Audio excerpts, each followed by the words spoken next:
Hello and welcome to another week of 50 Weeks of Marketing. This week's topic we're going to be talking about public relations.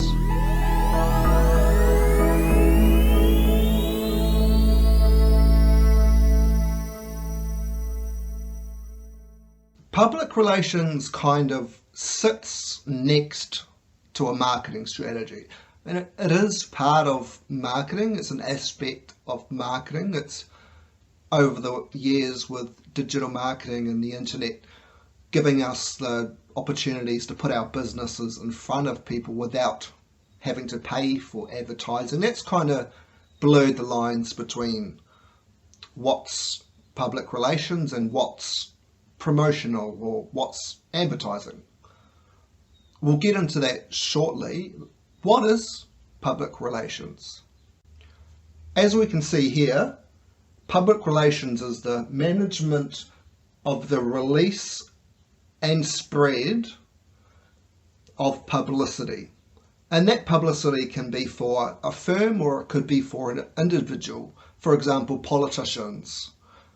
So that publicity is spread to the public to try and influence their attitudes and behaviours, their perceptions. We want to try and persuade those people or modify their perceptions to make them like us. Basically, if you're a large organisation, you want the general public to like who you are, especially if you're a politician. So that's what PR is all about. It's using the media as a tool to influence people. So objective of PR is we're trying to build and maintain relationships. And those relationships could be with many key stakeholders, investors, even employees, general public, customers, the government. But generally we're trying to maintain a relationship with the people who have relationships with the media and different outlets like that. So PR individuals, some large organisations will have their own PR team, and those people build relationships with journalists and media over a period of time. But if it's a standalone PR agency, but let's say a PR agency, so I hire that PR agency. I want to have an article in the newspaper, or I want to have a segment on some talkback show on a major TV network or something. So that's where the PR individual comes in. They have all these relationships with different people in the media, which will suit different clientele. And their job is to build and maintain relationships with all these different people who can influence a larger audience. We're using the media to influence public perception and persuade people to like us. We might be trying to save face. Our organisation might have been found to be polluting a local river or something along those lines. So then we use a PR company to try and save our reputation. Crisis management is called in PR. So it's all about influencing public perception about who we are and what we do, what we stand for. The biggest difference between public relations and advertising is PR is earned. And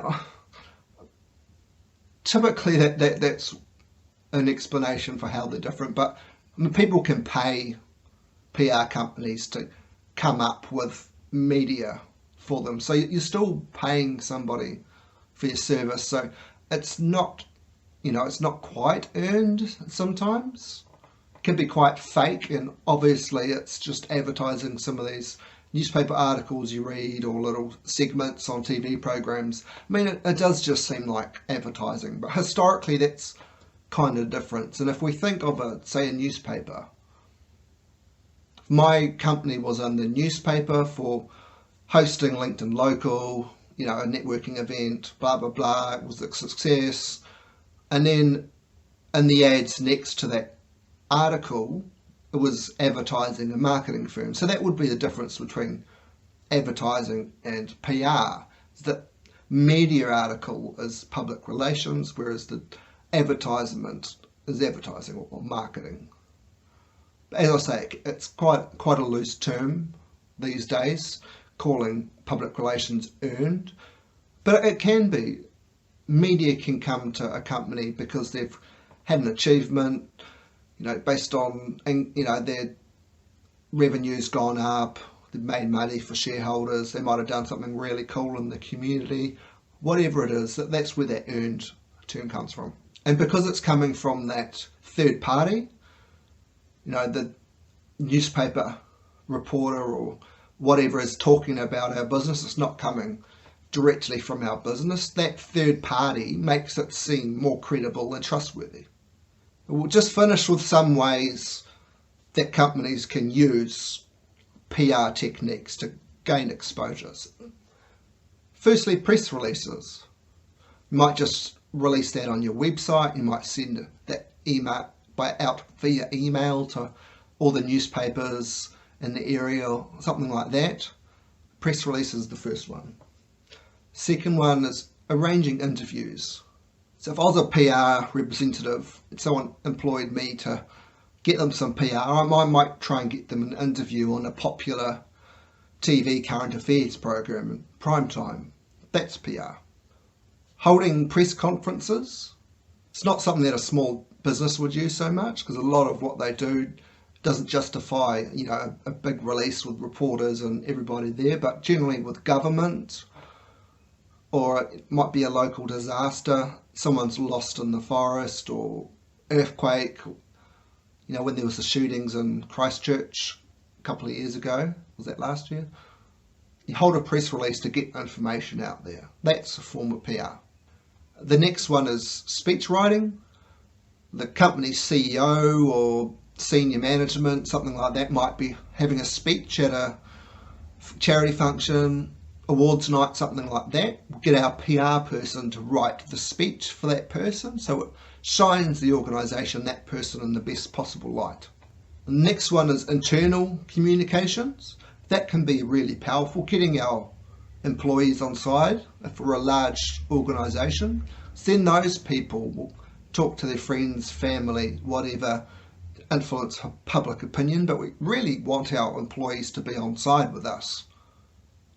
So it's a big organisation where there's not much communication between the bottom and the very top.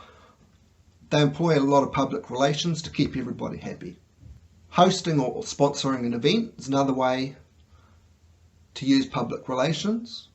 And again, this one's a bit of a blurred line between what's marketing and what's PR, but we're doing it in a certain way that it influences public opinion about us because we're doing something good. We're not promoting products or services or something like that. It's not paid advertising as such. It's just doing something good for the community. So then that becomes public relations. Another one is blogs and newsletters. Putting that information out there in the public often, trying to do it in a non-promotional way, just to provide information about who we are and what we do, provide knowledge to our target audience, and we're doing that without, say, using paid advertising. We're just putting it out there into the public over a period of time. That helps generate positive PR for us. And again, it's quite blurred between whether that's public relations or marketing, but fits in that category of PR.